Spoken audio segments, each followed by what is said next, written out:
کہ قبلہ عاشور کے دن سوال آیا ہے میرے پاس، جواب آپ سنیے، کیونکہ سید الشہداء کی عزاداری کا مسئلہ ہے۔ مانا یہ بات پسند نہیں آئی، واٹس ایپ پہ آپ کے خلاف پیغام چل گیا، بھائی بٹن تمہارے ہاتھ میں دباتے رہو۔ اصل اگر مجھے ذرہ برابر بھی علم ہوتا نا، یقین اطمینان، کہ یہ جو سب نوجوان بچے بتاتے ہیں آپ کے بارے میں یہ آ گیا واٹس اس پہ، اتنا سب یقین ہوتا کہ یہ اصول کافیہ چھٹے اور پانچویں امام کی فکر سے واقف ہیں، تب میں آپ کو اور اپنے کو زحمت دیتا کہ ان کا جواب دوں۔ مجھے یقین ہے کہ انہوں نے کھول کے کبھی کتاب الحجت نہیں دیکھی ہے، مجھے یقین ہے کہ غیبت نعمانی کا ان کو نام بھی نہیں پتا، مجھے یقین ہے کہ کمال الدین و تمام النعمہ ان کو خبر ہی نہیں ہے شیخ صدوق قم کا کوئی بڑھئی تھا یا محدث، ان کو یہ نہیں پتا۔ تو میں آپ کا نہ وقت ضائع کروں گا نہ اپنا، جو مجھے پتا ہے وہ کہوں گا۔ مولانا عاشور کے دن یہ جو سب کاموں میں لگ جاتے ہیں، تو بہتر نہیں کہ قرآن پر توجہ دیں، قرآن کی تلاوت کریں، تدبر کریں قرآن پر۔ یہ تلاوت تمہاری اور جس مولوی نے تم کو بتایا، دونوں پر پھٹکار تف ہے اس مدرسے پر جہاں سے یہ مولوی پڑھ کے نکلا ہے۔ رک جائیے مولانا، آپ بہت ہارش ہو جاتے ہیں، آپ ادب کے خلاف ہے۔ جو بے ادبی یہ مولانا کر رہا ہے، کیا کر، آپ کو پتہ ہے اس کا مطلب کیا ہے؟ کس نے کہا میاں عصر عاشور کی مجلس میں اخلاقیات بانٹنے کی جگہ نہیں ہے، شام غریبہ کی مجلس اصلاح کی جگہ نہیں ہے، غسل وضو تیمم سکھانا ہے۔ اگر اتنا طاقت ہے بچوں کو بلاؤ اپنے گھر پر، مسجد میں آؤ، کب آؤں گا ظہر کے بعد بیٹھوں گا۔ عصر عاشور کی مجلس مصائب کی جگہ ہے، شام غریبہ کی مجلس مصائب کی جگہ ہے۔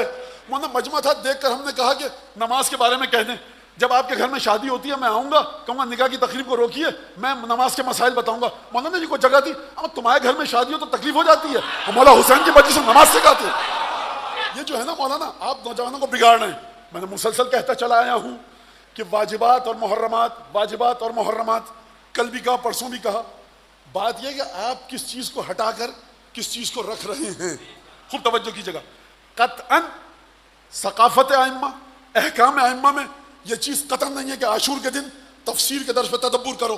جو یہ کام کر رہا ہے وہ امام حسین کے خلاف، امام حسین سے ٹکر لے رہا ہے، جناب سیدہ کی مرضی سے ٹکر لے رہا ہے۔ جو یہ کام کہے عاشور کا دن واجبات اولیہ کے بعد آپ کی نماز ہے، کسی کی جان بچانی ہے، آپ ڈاکٹر ہیں، کال آ گئی ہاسپٹل سے، مریض آیا ہے، عزاداری کو چھوڑ کر جائیے، آپ کے فرائض منصبی ہیں، آپ کا تعلق پولیس سے ہے، آپ ٹریفک کو کنٹرول کر رہے ہیں، چھوڑیے عزاداری، ٹریفک کنٹرول کیجیے، سبیل پہ جائیے، جو آپ کا فریضہ ہے اس کو ادا کیجیے۔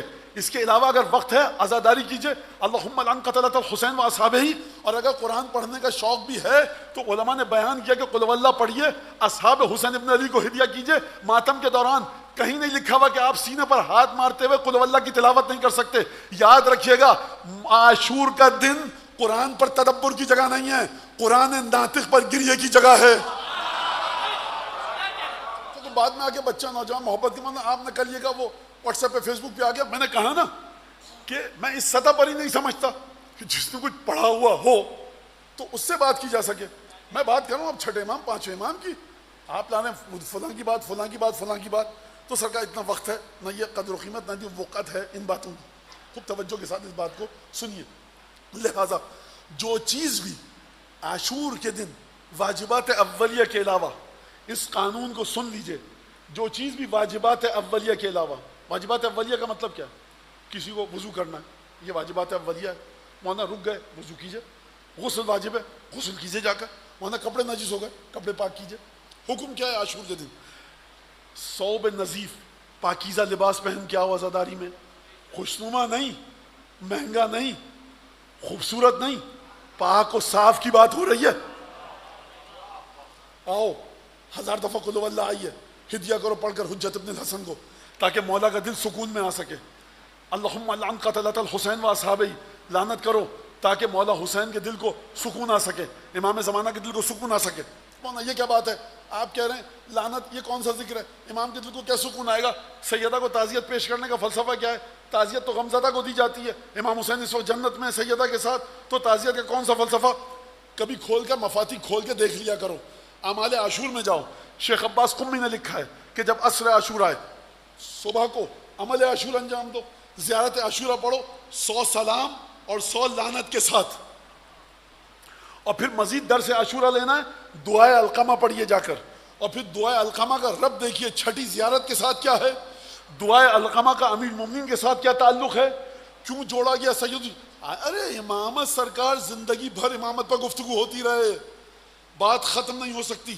اور پھر جا کر سمجھیے لہٰذا صبح کو یہ کام کیجئے، عمل عاشور نہیں کر سکتے، عمل عاشور لعنت بھیجیے مولا حسین کے قاتلوں پر، مولا حسین کے اصحاب پر درود پڑھیے، قل اللہ پڑھ کر ہدیہ کیجئے. کس صورت میں کہہ رہا ہوں؟ چلنے پھرنے کی ہمت نہیں ہے انسان کی، بیٹھا ہوا ہے کیا کرے، نوحہ سنے، عزاداری کرے، گریہ کرے، مشغول ماتم اور عزاداری اور گریہ و بکا رہے. اس کے بعد عصر کے وقت کیا فرمایا شیخ عباس خمی نے؟ رفت ذکر ہے نا، رفت ذکر کو سمجھیے. کیا رفت ذکر ہے؟ جس طرح سید الشہداء نے کربلا میں ذکر خدا کیا، کوئی نہیں کر سکتا، نہ کسی نے کیا. اس ذکر کو آپ کیسے تولیں گے؟ ترازو لائیے، تولیے. بھائی آپ کہتے ہیں جس نے ایک دفعہ فلاں ذکر کیا سیدہ اس سے اس طرح خوشحال ہوتی ہیں، آپ نے یہ کام کیا رسول خدا اس طرح سے ثواب دیتے ہیں، فلاں کام کیا 12 امام خوش ہوتے ہیں، فلاں کام کیا فلاں امام یہ کہتے ہیں. یہ ترازو ہے نا، ائمہ نے بتائے. مجھے یہ بتائیے امام حسین علیہ السلام نے، سید الشہداء نے جو ذکر کیا کربلا میں، اس کا ترازو ہے آپ کے پاس سمجھانے کے لیے؟ یہ ترازو خدا کے پاس ہے، اور خدا نے کس کو دیا؟ وارث حق حقیقی یہ سید الشہداء یعنی سید ساجدین، یعنی حضرت باقر العلوم، یعنی امام صادق، یعنی امام کاظم، یعنی امام رضا. سلسلہ آتا ہے چلتا ہوا کہاں تک؟ حضرت حجت ابن الحسن العسکری صاحب العصر والزمان تک.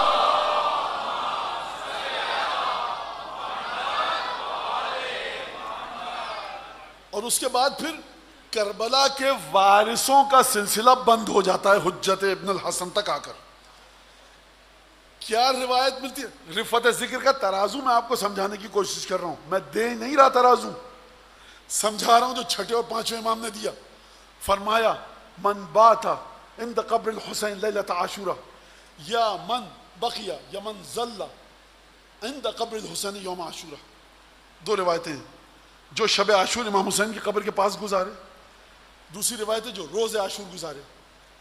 دوڑتے ہوئے بھاگتے ہوئے گئے آپ، شب عاشور پہنچ گیا، مغرب عشاء کی نماز پڑھی مولا کے حرم میں، اور کہا یہیں رہیں گے، استغفار صلوات دعا قرآن جو بھی پڑھتے رہے آپ. یہ وہاں کی بات کرو، حرم میں رات گزارنے کی.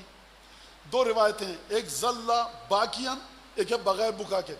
اب دیکھیے میں اس کی فنی بحث میں نہیں جانا چاہتا، بچوں کا ذہن الجھے گا. روایت ہے جو امام حسین کی قبر کے پاس رکے جا کر. کب؟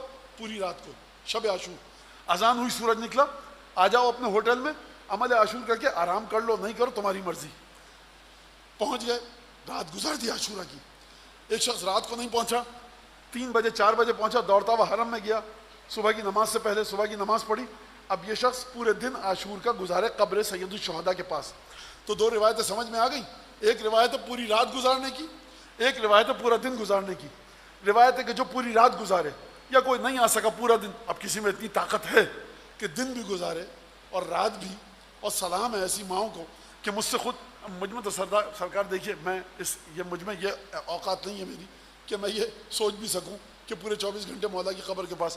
معرفت آپ کی زیادہ ہے، میں تو بس 4-5 حدیثیں اور آیتیں آتی ہیں آپ کو بتا رہا ہوں. ماؤں کو سلام ہے جو مومنین آ کر کہتے ہیں مولانا آپ نے حدیث پڑھی تھی، الحمدللہ مولانا پوری رات گزاری، شام غریباً کے بعد ہوٹل گئے.